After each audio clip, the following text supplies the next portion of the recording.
Welcome into another episode of Mood Swings with Liv Moods. I am Liv Moods, and as always, this is presented by Landmark Lincoln. Make sure you head to their location off of Bellevue and Broadway to figure out why they have been the #1 Lincoln dealer in Colorado for as long as they have. I say it every show.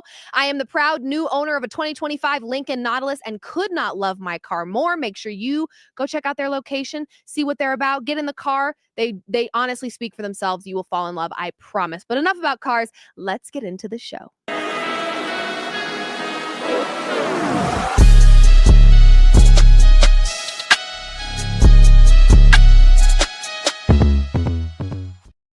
Welcome in, everyone. Thank you for coming to hang out with me on this beautiful Friday, a victory Friday. Yes, it's true. The Broncos did win in a Thursday night football matchup versus a division rival in the Las Vegas Raiders. What was the score, Liv? You may be wondering. It was 10-7. Yeah. The 2-5, or I believe they were 2-5 when we played them. The 2-5 Raiders only lost by a field goal to the Denver Broncos. It's true. So let's talk about that game because, honest to goodness, I was there and it was ugly. It was absolutely ugly. It was yet again another example of our defense absolutely carrying us through to another victory. Our defense, frankly, is probably, if you really looked at things, maybe the Giants game was not their best performance through 4 quarters, but I would say our defense right now is a 9-1 defense. Yeah. Almost undefeated. This offense, however, really struggles. This comment right here, yeah, we have a Super Bowl ready defense. Absolutely we do. This is an elite championship level defense. And frankly, they were actually playing at a championship level last season as well. So I can only imagine the frustration that our defense is feeling right now, having to carry the load of this Denver Broncos team every single week. That is the reality of where we're at right now. And I do want to spend some time talking a little bit about that game and what we've seen from this offense over the course of 10 weeks of football. Okay, let's get into it. If a win is a win, was a team, it'd be the Denver Broncos because that was ugly. Everything about it from start to finish was just not great. A 2-7 Raiders team, okay, only lost by a field goal to this Denver Broncos team, a team that is now riding a 7-game win streak, which is very, very impressive. 8-2 record, sitting atop of the AFC West, all things to be very excited about. But there is a tough conversation that needs to be had about this offense, and we need to have it today. And we're going to keep it very real, and we're going to keep it 100, and we're just going to be very transparent about this, okay? J.K. Dobbins said it best. He said it himself. The man himself had these words to say. I can't make this up. Here it is, J.K. Dobbins. You're 8-2 after 10 games, most wins in the NFL, yet there's a dissatisfied fan base right now. Is that insane? No, it's not insane because we how do I say this good? We're much better than what we're doing. Our defense is constantly each week holding us in the game, and we just got to do better. That's like I'm with the fan base. Like Broncos country, I feel y'all because I'm feeling the same way. And we have the team that we shouldn't be in games like that. You're 8-2. Are you frustrated? Yeah, I am. I am frustrated, but we're gonna get it together as an offense. We're gonna get it together. Defense, they're doing an amazing job. They're winning us games, so we gotta help those guys. So you can only imagine if our offense is feeling frustrated by their own performance, you can imagine the defense is probably sharing the same frustrations. You also have to imagine this defense is spending a lot of time playing football. The offense is not giving our defense much time to rest in between when they're on the field and off the field because our offense isn't staying on the field very long. So not only do you have mental frustration from this defense, but I would imagine their bodies are starting to feel just how great they're playing every single week. So there is a lot of frustration, and J.K. Dobbins said it best. You have to do better. And I believe they can, but you have to start seeing that relatively quickly if you're going to believe in this Denver Broncos team to carry you through a deep run in the playoffs. That being said, let's talk about Bo Nix because he is the center of conversation quite a bit naturally, right? When you have an offense that's not clicking or an offense that's working really well, we naturally blame, either in a good way or a bad way, the quarterback of the offense. So do you need more from Bo Nix than what you saw last night? Absolutely, yes, you do. But let me put a little bit of perspective onto things here. Peyton Manning, through his first 28 career games, 7,620 total yards. Bo Nix, 6,723 yards. 50 total touchdowns for Peyton Manning through his first 28 career games. Bo Nix, 55. 5 more than Peyton Manning. 42 interceptions for Peyton Manning. Bo Nix, 20. Nearly half as many interceptions for Bo Nix. A 59.1% completion percentage for Peyton Manning through his first 28 games of his career. For Bo Nix, 64.1%. 79.5 passer rating for Peyton Manning through his first 28 career games. Bo Nix, 90.5. So I just don't think we are in a position just yet, folks, to be hitting the panic button on Bo Nix, because there's a lot of problems with this offense. Bo Nix is just one of them, right? You need to see more from Bo Nix through 4 quarters. That we know. You know that in the 4th quarter, he can turn things on. He can win you football games. We've seen that. We know Bo Nix is a winner. What we need to see, though, is a little bit of consistency through those 4 quarters, right? In order to really believe in this team to go the distance. Collectively, I would say this Broncos offense lacks discipline. That's what I'm struggling with right now. The lack of discipline is what's putting the Broncos at a disadvantage every single game. So it's really easy to watch the Broncos, right, in the Giants game or whatever game really this season and go, wow, they're playing such heroic comeback football. They've got that grit. They've got that win mentality, which is true. That being said, the reason that they're having to play heroic comeback football is because of their self-inflicted wounds. It's mandatory that they play heroic football because their self-inflicted wounds are setting them at a disadvantage through these football games, and then they have no choice but to crawl back and find a way to win.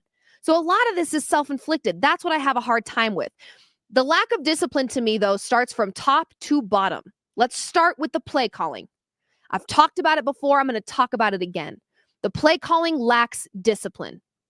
And I would really love to see a world where Davis Webb gets his opportunity to play call. I really would. At this point, we've now seen it get as bad as it gets. Versus the 2-6 Raiders, 1 touchdown scored. I don't know how much worse it could get offensively for this Broncos team, okay? We've already, by week 10, abandoned the run game completely, despite having J.K. Dobbins, who has proven to be reliable, and having a joker in R.J. Harvey. The run game has been abandoned.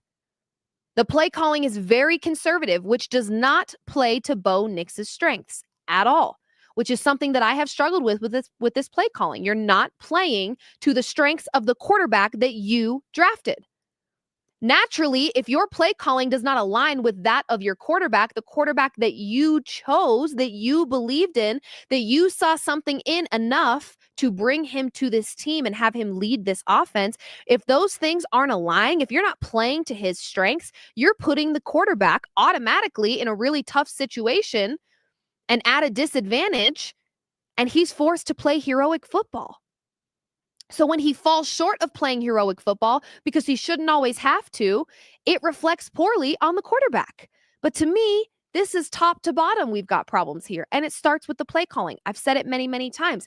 Let's talk about the special teams. That's another group that lacks discipline. How I feel about that is pick a struggle.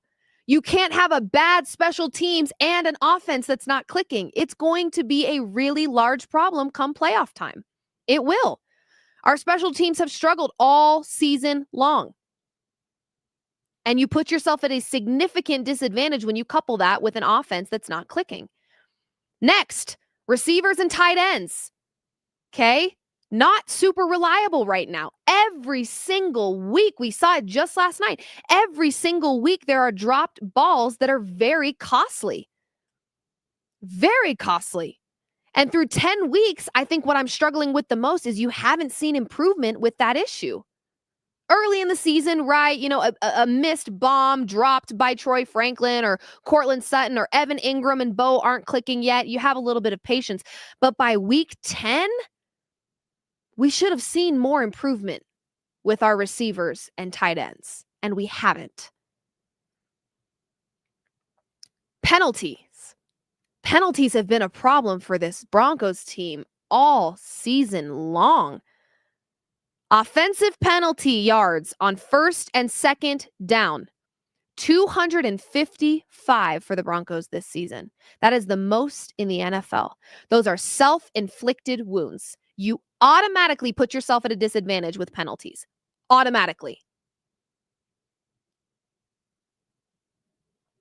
So between play calling that doesn't play to the strength of your quarterback, is conservative, and you've completely abandoned the run game, you couple that with a really poor special teams, you couple that with penalties, which are self-inflicted wounds, and then you couple that with dropped balls by your receivers and tight ends every single week with very little improvement by week 10 on the issue. It's tough. This is undisciplined football when we're looking at this offense, which is hard because you've got arguably the most disciplined defense on your side. This Broncos defense is elite, championship level. Every player on our defense, every position defensively for this Broncos team is elite. Arguably best in the league. That's a fact. The sad reality is this, because I'm seeing some comments. Everyone's like, the Broncos are still 8-2. They're still in first place in the AFC West. Chill out. You're right. You're absolutely right. But it would be very naive of us to think that if we keep playing the way we've been playing, we will win in the playoffs. We won't. Let's be real. I love this team. I've got a lot of faith in this stinking football team. I really do. Have I lost faith and hope in this team? No, I have not. Because the sad reality, and I think it makes it actually a little bit more frustrating, is a lot of these offensive issues are fixable. And we know this offense is capable of more. That's what makes it so frustrating. This offense is way more capable than what we see from them week to week to week to week to week. So here's the positive. With all that negative I just listed about this Broncos offense being undisciplined, and that to me is the root of the issue, here are the positives, right? They're still 8-2. And how cool is it to say that you're 8-2 and you still have room to improve, right? That's exciting. That is a good thing because this is, to me, these are very fixable issues here. They are still the best in the West. That is also true. They have an elite championship level defense. Check. And we know defense wins championships every single time. They find ways to win in ugly and tough situations. That's also a really great trait to have. Because if you can win the tough and ugly ones, you can usually win the comfortable, easy ones. Problem is, we got to see more from this offense starting in the first quarter in order to give them the opportunity to win comfortably. We don't see that very, very often. I don't think we panic just yet on this Broncos offense, okay? Am I frustrated? Yeah. Was that ugly? Yeah. You know? I mean, it doesn't take a rocket scientist to figure out that what happened against the Raiders, the 2-6 Raiders, was ugly. It was ugly. And there should be frustration by our defense at this point in time. Absolutely. There should be. J.K. Dobbins even said it. They should be upset. We're not doing enough. And we know that. We know that this offense is not doing enough. But we also know that this offense is capable of more, and these are fixable issues. That we also know. So we're not going to panic just yet. If you want to find another positive of what happened versus the Raiders, the 2-6 Raiders in a Thursday night football game, here it is. We gave the Chiefs 0, and I mean 0, usable scouting footage. That's true. We gave them nothing to work with. They have no preparation on their hands because we didn't even give them, frankly, a football game to watch. We sure didn't. And also the week before, offensively felt a little unrealistic because we were playing against the Cowboys defense, and you can pretty much do anything against that defense, okay? And then this week, the Chiefs are probably going to enter this game versus the Denver Broncos after watching what they did versus the Raiders and say, yeah, we can let our guard down a little bit. Our walls can come down with this team. We're not worried about nothing. And that's when the Broncos spend these next 10 days locking in, tidying things up, and striking. I don't know if you can call yourself the best team in the West. You could probably ask the players this, and they'll say the same thing in the locker room. You don't really get to call yourself the best team in the West until you handle the Chiefs. Next week will absolutely be a deciding factor in the public opinion of whether or not this Broncos team is legit. You compete versus the Kansas City Chiefs, that 8-2 record now makes sense. But this is going to be a very telling football game versus the Kansas City Chiefs, who we know at any given moment can just tear it up. Tear it up. The one thing I am holding on to going into that game is the defense that we play. I know for a fact our defense is showing up in a very big way. Period. Our defense is showing up. We know that. I don't have to question that one single bit. That's how talented this defense is. So, there are positives to take from the game and from the situation that the Broncos are in, being 8-2 and still having a lot to improve upon. And there's also negatives. There's also negatives of things that they need to tidy up on, and they need to do it quickly. Otherwise, I can understand people feeling like this is an 8-2 team that they don't really believe in. Do I think it's fair to make these very large claims that Bo Nix is awful and this team is fraudulent? No, I don't. I think that's crazy. They're winning. And we do know in the game of football, luck is on your side when you're a good football team. So you could argue that a lot of what we've seen from the Denver Broncos is luck, but the reality is good teams get lucky sometimes. I'm not willing to watch one football game on a Thursday night when we also know historically Thursday night football games are trash. They're horrible. They always are. You could have the Ravens versus the Chiefs on a Thursday night, and it's like, what was that? I don't know what it is, but on a Thursday, it just doesn't work. So I don't think it's fair. I don't think it's fair to just completely write off the Broncos right now after one game. That doesn't seem fair. They are, in fact, still 8-2 and the best team in the AFC West. And they have, in my opinion, the most electric and best defense in the league. So, you're not going to convince me the Broncos aren't a good football team. Forget about it. Forget about it. It's not happening. This is a really good football team that has some tidying up to do. And it starts top to bottom. Play calling all the way down to special teams. We just got to tidy some things up. Very fixable issues here with this Broncos offense. Let's move on. Let's move on, shall we, to the NBA. Yes! Yes! Did you guys see the words of Mr. Russell Westbrook following the game versus the Denver Nuggets? If you didn't, here they are, okay? The truth is that they didn't want me back. It ain't up to me. They told me not to pick up the player option. I don't go where I'm not wanted. Interesting, right? Interesting. Let's deep dive on this.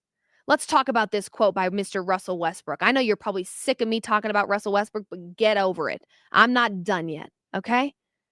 How quickly fans assume Russell Westbrook leaves the Nuggets because of his ego. How quickly fans assume Russell Westbrook wants to be a starter, and that's why he's not in Denver. How quickly fans assume Russell Westbrook believes he's worth more money than he actually is. How quickly we assume why Russell Westbrook left. He told you. He told you right in Ball Arena from the locker room. They didn't want me back. They told me not to pick up my player option. By the way, Russell Westbrook is a human being.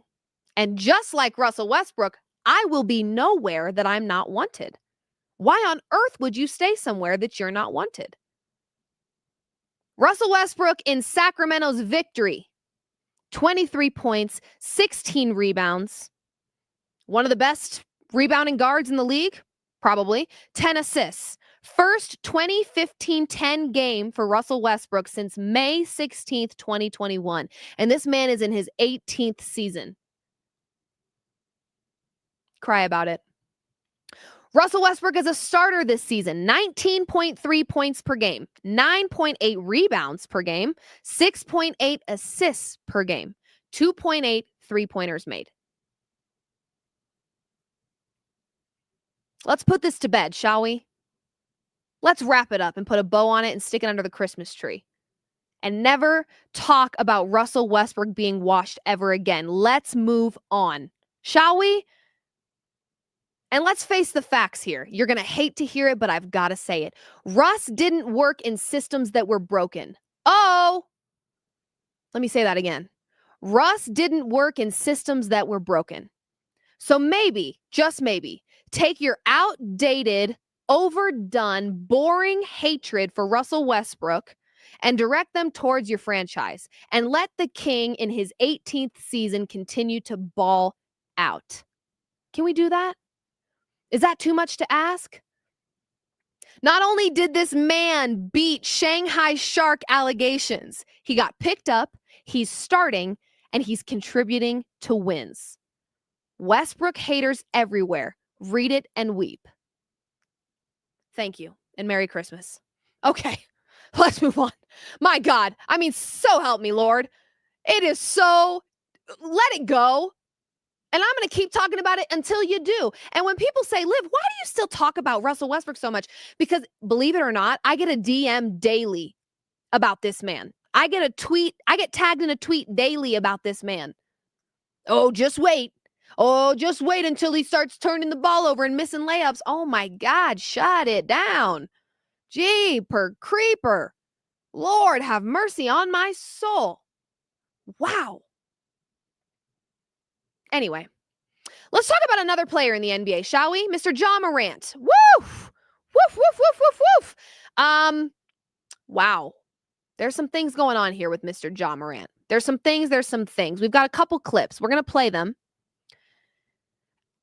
And then we're going to break it down. Let's start with let's start with that clip. We're going to play some of the words that he's had after some of the losses that have happened with the Memphis Grizzlies, and then we're going to break all of this down. Here it is. What went wrong for you today? Go ask the coaching staff. Do you feel like, there was anything you could do differently, I guess? You go ask them. They had a whole spiel in here, so. From the outside, and the outside may be wrong, but from the outside, it didn't look like you had your usual energy tonight. Go ask the coaching staff why. Okay. You feel like you should play more? Go ask the coaching staff. Should I play more or not? What had been done? What could have been done different to get a different outcome, other than asking the coaching staff?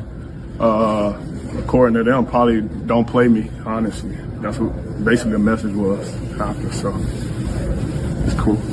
The coaching staff message was it? It's cool, bro. We good? You didn't have anything physically wrong in terms of illness or anything? Oh, no, you were I'm under the good. weather. I'm fine. Okay. I'm fine. All right. That's not all, folks.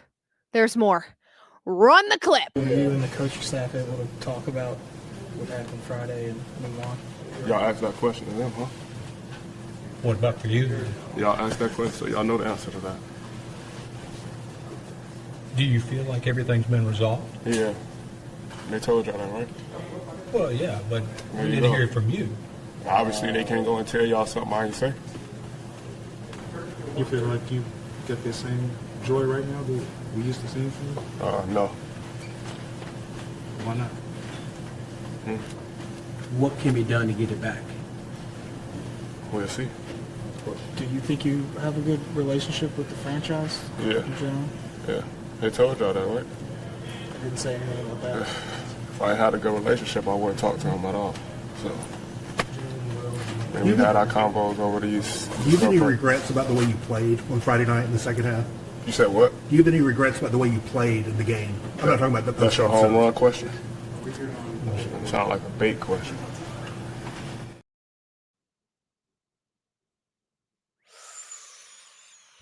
Okay.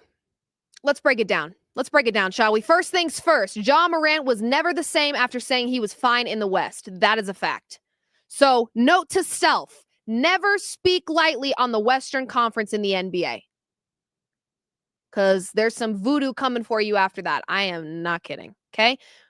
Secondly, it's becoming very clear to me that Ja Morant wants out of Memphis, which is potentially possible. I read some reports that the Minnesota Timberwolves have got their eyes on Ja Morant and everything that's happening in Memphis. They're kind of keeping an eye on what's happening over there, just in case. So help me. So help me God. If Ja Morant is a Minnesota Timberwolf, I will freak out. Crash out, incoming. Okay? As if that team needs to get more terrifying for my Denver Nuggets. Please, stay where you are, Ja. But it's very clear Ja Morant does not want to be in Memphis anymore. Why would you assume that, Liv? Did you just listen to what he said? I mean, he couldn't be more uninterested in that team or protecting what goes on that team behind closed doors. Keep in mind, he is the face of the franchise. You're held to a very different standard as the face of a franchise. He said, screw PR. Screw politically correct answers. I don't care. The moment they stop caring, it's time to worry. They don't want to be there anymore. We saw it with Jimmy Butler in Miami. He wanted out of there, and he did not care. Ja Morant doesn't care. Here's my concern, though. You've got teams that probably wouldn't mind having Ja Morant leading their offense, right? I don't think any team would mind that.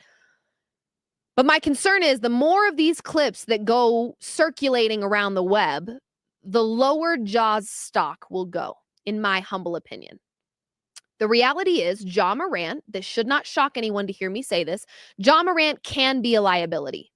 However you want to look at it. He can be a liability from an injury perspective because of the nature in which he plays basketball. Very exciting, very electric, very aggressive, but prone to injury. Okay? From an injury perspective, he's a liability. He has missed 99 games in his career due to injury/illness. When he hurt his right shoulder, he missed 47 games. Right knee injury, 13 games. Left knee injury, 12 games. Left ankle injury, 11 games. So injury liability, check. Off-court liability, that's also a factor. We know that there was some off-court shenanigans with Ja Morant that led to a 33-game suspension. These antics, while they might seem harmless, because I guess from a legal perspective, they technically are, if you want to look at it that way and be technical, they seem harmless, but they only create a PR nightmare for any team that has him on it, especially if he is the face of a franchise. Like I said, you are held to a very different standard when you are the face of a franchise. That is the reality. Now, if I'm on another team if I am another team that's not the Memphis Grizzlies and I'm seeing Ja Morant right now, these clips that are circulating the web, the first thought that goes through my head is, oh, okay, so when shit hits the fan, which happens on every team, Ja is not afraid to call it out or expose it. Again, a liability. Do you want that as the face of your franchise? That when things get messy or things don't go well, he is quick to let everybody know it. Does the good outweigh the bad with Ja Morant? There is no denying the type of player that he is, the skill that he possesses, and the contributions he could make to any NBA team.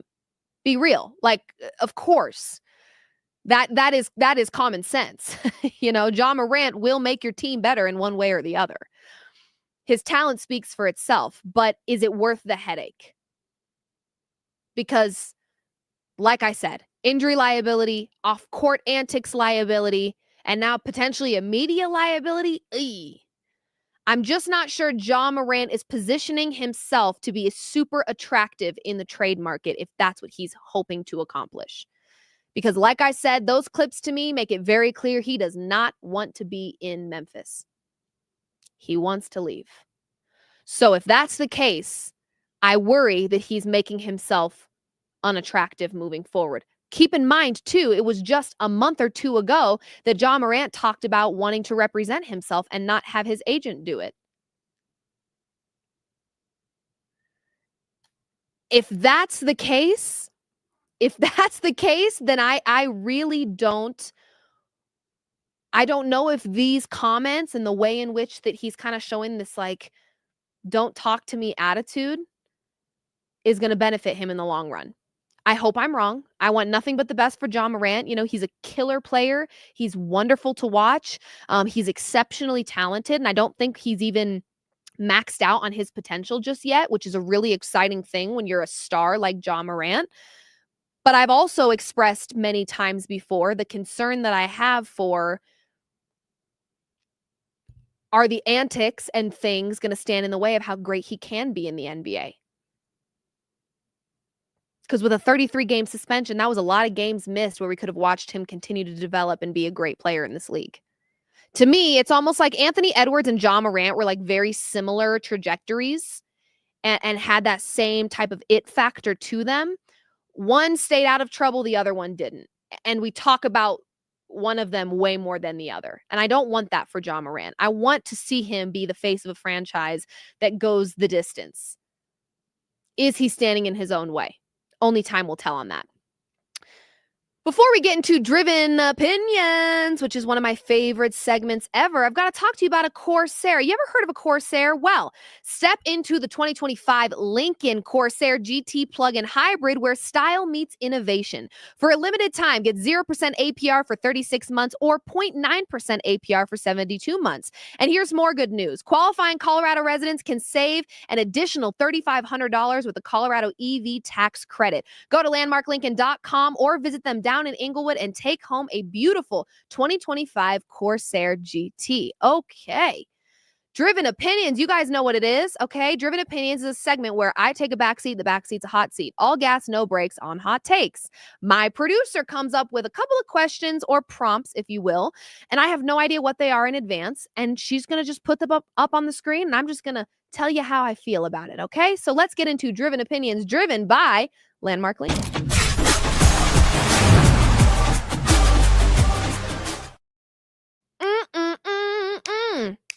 Oh, yes. Oh, yes. Oh, yes. Let's get into it. Here we go. First prompt from Andy.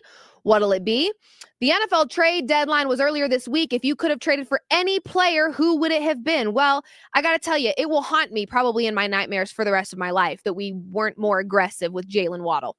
Now, I understand there was maybe an aspect of were we able to afford a Jalen Waddle here in the Denver Broncos country? I don't know. I'm not the one handling all the finances on the back end, but that would have been a huge add in my humble opinion. That would have been really great. You just need to give Bo someone with reliable hands right now, and someone that even if the throw is off, just makes it happen. Because the throws aren't always going to be perfect, right? They're not always going to go right into your hands. You need playmakers on offense. And I think that's something that the Broncos are struggling with right now. Reliable playmakers. Every once in a while, you get an Evan Ingram that makes a play. Then he doesn't. Every once in a while, you get Troy Franklin. And then you don't. So just the reliability factor, I think, is what I'm struggling with the most right now with this Denver Broncos offense. So Jalen Waddle, to me, would have been a nice addition in terms of being a hopefully reliable playmaker for Denver. So that's going to be the one. That's going to be the one for me because I saw the rumblings and all the whispers about it, and I was like, wow, that would be nice. And then the deadline approached, and no moves were made, which, again, does that show Sean Payton's confidence in this group? Yes, which is awesome. Maybe there's things we haven't seen from this group that they've got tucked up their sleeves. But based on what we've seen so far, that is the one thing that's going to stand in this Broncos team's way is not the defense. No. That defense could win a Super Bowl right now as it stands. It's the offense. So that one might haunt me forever. Let's move on before I start crying. Okay, next. What's next? What is your least favorite Thanksgiving side dish? Oh, gosh. I'm a savory girl. I like savory over sweet just about every single day of the week. So this is a really unpopular one, I'm afraid. Sweet potatoes. They don't really do anything for me, guys. Got to be honest. Now, collard greens, some stuffing, some mashed potatoes. Yeah, I'm about it. But the sweet potato thing is not for me. It's just not for me. I'm not a huge fan of the sweet potato life. So that would probably be my one, which is very, very unpopular. Very unpopular. Okay, easy enough. We've got one more segment here, guys. One more. And this one's not as easy to talk about. I'm going to be completely honest with you, and I'm about to be exceptionally vulnerable, so bear with me. Don't want to get emotional, although I might. There's no guarantee that I don't, unfortunately. As you guys saw, Cowboys defensive end Marshawn Kneeland passed away at a very young 24 years old due to a self-inflicted gunshot wound. Okay. I'm already getting emotional. This is tough. And it does strike a little bit of a nerve with me personally. And this is where I get to be a little bit more vulnerable. Mental health does not discriminate. Unfortunately, it really doesn't. And mental health battles are typically very silent ones. and I'm speaking from personal experience. I don't talk about this a ton on this show, but people that know me or people that have followed me for a very long time know I've been very vulnerable and transparent about it. And the reason that I do that is because I don't want anyone to ever feel like they are alone in their very dark or very difficult thoughts. Because I think more people than you know, when you pass by a group of individuals walking down the street, I guarantee you 60% of those people are battling battles quietly that nobody knows about. Back in college, I was actually hospitalized for suicide my sophomore year, which was a very interesting thing to go through. And I'll tell you why. I had a lot of really great things going for me at that time. Great things. I mean, a family that loved me, friends that were fantastic. I was a TCU showgirl. I really had what would appear to people as everything anyone could ever ask for, truly. And I think that was why I stayed quiet about it for so long, is I felt guilty for feeling the way that I felt. I felt embarrassed for feeling the way that I felt. I questioned constantly, how could someone in my position that has everything they could ever want feel this horribly or think this dark or not be appreciative enough of the things around them to want to stay on earth. That there was a lot of embarrassment and shame and guilt. And I got to tell you, when it got to the point where I just couldn't take it anymore, it wasn't that I was feeling a lot of things. It wasn't that I was feeling overly sad or overly frustrated or overly depressed or overly anxious. I was feeling nothing at all. And that was the scariest part for me, is why does someone like me, who's dancing on their dream dance team, who's going to a beautiful university, who has a family that loves them, who has friends that love them, I have all these great things going for me. Why do I feel like this? There's a shame that is attached to mental health that I don't think people understand truly is enough to keep someone silent, honestly. And it did for me. I think there were a lot of people in my inner circle that, had no idea I got to the place that I had gotten. They had no idea it had gotten that bad. And it really had. And I really, really kept it very private and very quiet for so long. And I was just fighting it as hard as I could fight it until I couldn't anymore. So it's really easy to see things like this. And I actually talk a lot with people. And I talked about this in my therapy after everything had happened. And I had flown home from TCU and I had to spend some time in therapy and spend some time around my family and all the things. And one of the things that I think was the most frustrating for me was, like, naturally, I think society looks at something like this and is like, one of the things that was spoken to me about it was how selfish what I tried to do was. Unfortunately, like I said, I couldn't really feel anything in that moment. There was no feelings. I didn't have any thought about how is this going to affect my mom or my dad or my siblings or my friends. You just have no thoughts, really. I was truly numb to life at that point. And so I don't know, this is a very tough subject for me to talk about. It really is, because I have been there.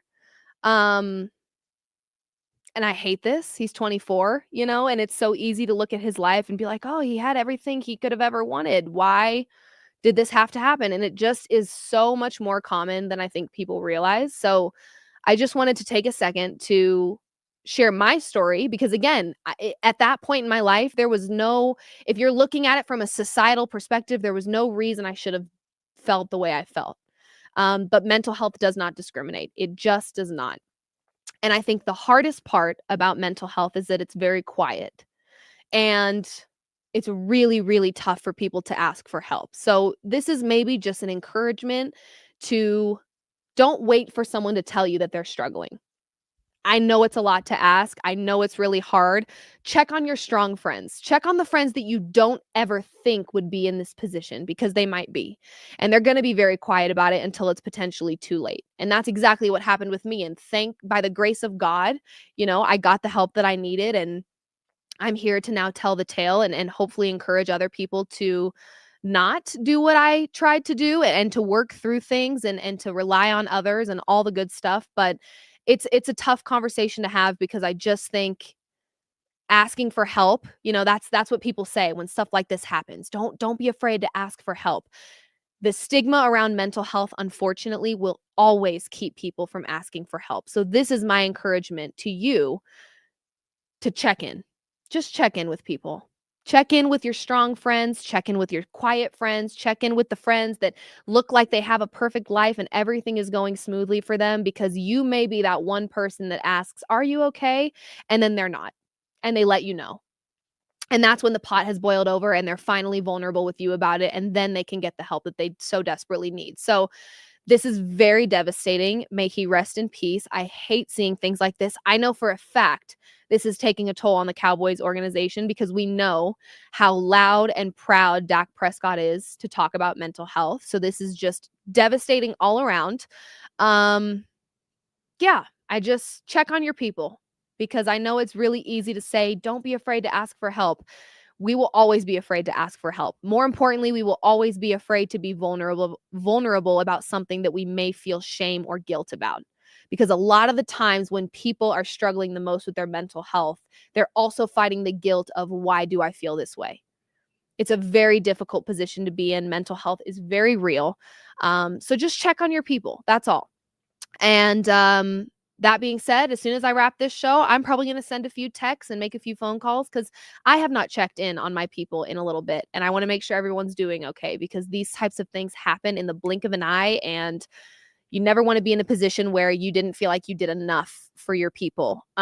So may he rest in peace. I'm sorry to get so emotional. I did a really good job of not crying as hard as I wanted to, but this is important stuff to talk about. And I also want people to know, this probably seems like a very cliche, oh, she's just saying this thing.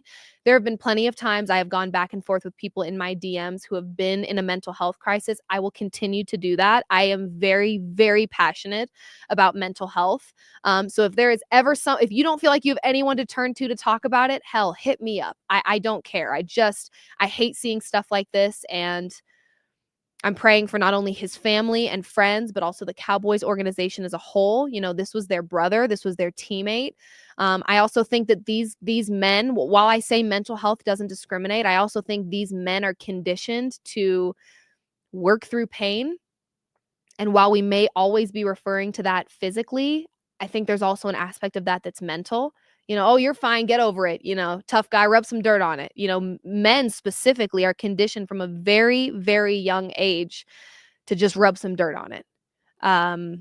It's hard to be vulnerable. It's hard to be emotional. It's hard to tell people how you feel. But I promise you, that little bit of vulnerability or guilt or shame or embarrassment that you may feel being honest about how you feel is way less uncomfortable and painful than losing you to mental health. So check on your people.